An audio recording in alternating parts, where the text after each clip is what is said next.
Screen पे एक video देख रहे हैं और इस वीडियो में किसे देख रहे हैं आप? इस वीडियो में है चाइना के फॉरेन मिनिस्टर वांगी बड़े ही मजे हुए एफएम हैं और ये पहुंचे हुए हैं रूस। एक तीर से दो निशाना साधने। एक तरफ जिस समय ये रूस में मौजूद थे ना, कहा गया कि ये जो बातचीत हो रही है ये बातचीत इंडो पैसिफिक अंतरराष्ट्रीय खबरों को लेकर हो रही है, यानी कोई एक एजेंडा लेकर ये नहीं गए थे। फिर क्यों गए थे यहाँ पर? उस दिन रूस के अंदर एक और मीटिंग हो रही थी और चाइना के एफएम यहाँ खास तौर पर दो देशों के कारण पहुंचे थे, जानेंगे। वहीं दूसरी तरफ चाइना में एक खलबली क्यों मची हुई है? सोशल मीडिया, चाइना की मीडिया भारत रूस मीटिंग के खिलाफ क्यों है? इसी बीच यूके को भी क्लास लगाई है भारत ने। यूके, फ्रांस और जर्मनी के राजदूतों को बड़ी फटकार लगाई है, जानेंगे इन्होंने क्या किया है पुतिन आने से पहले। जियोपॉलिटिक्स में बहुत कुछ चल रहा है, हमेशा की तरह वर्ल्ड मिरर के इस एपिसोड में जानने को मिलेगा बहुत कुछ, इसलिए वीडियो को अंत तक जरूर देखें। सबसे पहले ना अभी एक पेज देख रहे हैं आप जिसमें लिखा हुआ है पेज नो फाउंड। दरअसल इस आर्टिकल को हटा दिया गया। एक आर्टिकल लिखा, किसने लिखा? टाइम्स ऑफ इंडिया में ये आर्टिकल 3 लोगों ने मिलकर लिखा और ये 3 लोग कौन थे? यूके के, फ्रांस के, जर्मनी के राजदूत जो भारत में है। इन्होंने क्या लिखा है? 1 दिसंबर 2025 को यूके के high commissioner Lindy Cameron, France के राजदूत थियरी माथो और जर्मनी के राजदूत फिलिप एकरमैन, इन्होंने मिलकर टाइम्स ऑफ इंडिया में एक आर्टिकल पब्लिश कराया जिसमें लिखा हुआ था विश्व यूक्रेन युद्ध को समाप्त करना चाहता है लेकिन रूस शांति के प्रति गंभीर नहीं लगता है। और ये आर्टिकल पुतिन के यात्रा के ठीक पहले लिखा गया। रूस पर यूक्रेन पर आक्रामक युद्ध छेड़ने का आरोप लगा, पुतिन पर मानव जीवन के लिए उपेक्षा करने का इल्जाम लगाया गया, रूस के हमलों को पूरी तरीके से क्रूरता से भरा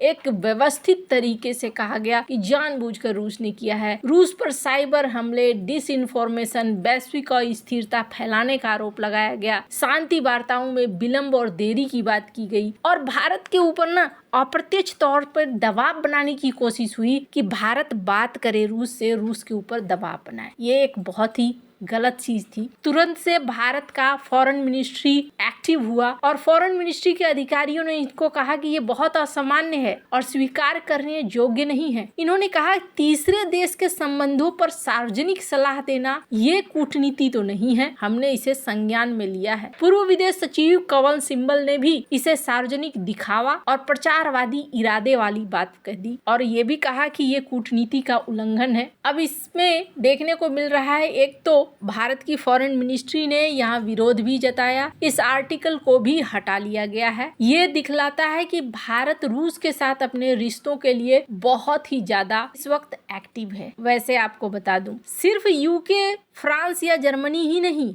बल्कि चाइना को भी समस्या हो रही है। चाइना में अभी चाइना की मीडिया अगर देखेंगे ना आप, तो इस वक्त चाइना की मीडिया में एक अलग आग लगी हुई है। उन्हें लग रहा है कि आखिर होने क्या जा रहा है। 23वां रूस भारत का वार्षिक शिखर सम्मेलन 4 से 5 दिसंबर 2025 को होगा, जो 4 साल के बाद आयोजित होने वाला है। लेकिन चीनी नजरिए से ये यात्रा सिर्फ कूटनीतिक नहीं है बल्कि एक रणनीति के साथ है। कहा जा रहा है, चाइना के मीडिया में खूब डिस्कस किया जा रहा है कि भारत के साथ रूस अब नजदीकियां बढ़ा रहा है। क्या चाइना उसके लिए जरूरी नहीं रह गया है? एक आर्टिकल देखिए, ये स्क्रीन पर देख रहे हैं आप, ये चाइनीज में है और इसे जब आप ट्रांसलेट करेंगे तो आपको ये देखने को मिलेगा, क्या चीन का रुख अब जरूरी नहीं रहा? भारतीय रक्षा मंत्री पुतिन के भारत दौरे में S-400 की डील हो सकती है। इस तरह की कई सारी चीजें इस वक्त चाइना की मीडिया में चर्चा हो रहा है। चीनी लोग और चीनी ऑब्जर्वर रूस और भारत के साथ गहरे सैन्य संबंधों से चिंतित हैं, क्योंकि ये मॉस्को को पश्चिमी प्रतिबंधों और उसके बाद जो फिर से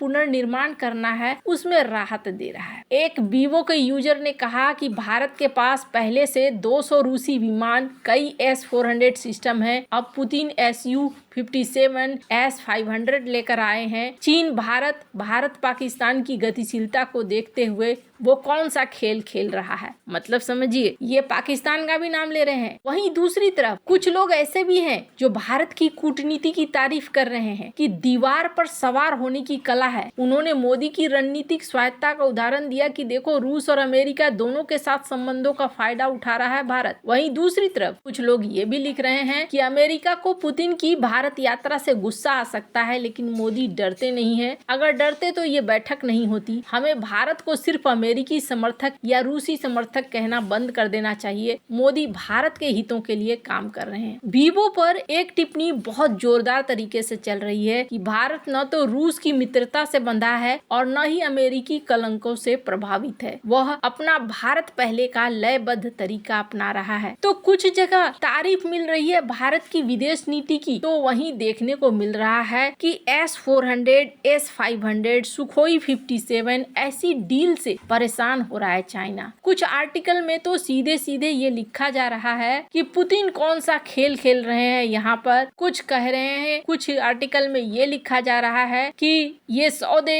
भारत को मजबूत कर देंगे चीन और पाकिस्तान के खिलाफ। अब इस मीटिंग से पहले पहुंचे हुए हैं यहाँ पर चाइना के FM, और आपको बता दूं रूस में उस दिन एक मीटिंग और हो रही थी, और वो मीटिंग हो रही थी डोनाल्ड ट्रंप के दूत से, विट्रिकॉफ से मुलाकात हो रही थी पुतिन की रूस यूक्रेन वार्ता के लिए, यानी इस युद्ध को रुकवाने के लिए। यहाँ जब ये पहुंचे तो माना गया कि दो कारण है जिसकी वजह से ये रूस पहुंचे। पहला कारण ये था कि इनको जानना था कि कहीं रूस यूक्रेन में शांति तो नहीं हो रहा है, इस मीटिंग में क्या बातें हो रही है वो पहले जानना चाहते थे। दूसरी बात ये कि भारत आ रहे हैं पुतिन, तो पुतिन के मन में क्या क्या चीजें हैं, क्या क्या साइन हो सकता है, क्या बातें हो सकती हैं, कहा जा रहा है इसका जायजा लेने के लिए भी चाइना के FM यहाँ पहुंचे हुए थे। खैर, चाइना डरता क्यों है? चाइना अगर बहुत ज्यादा शक्तिशाली हो गया है तो क्या मुश्किल है? पहली मुश्किल, रूस ने भारत को भी नो लिमिट वाली दोस्ती ऑफर कर दी है। ब्रिक्स हो,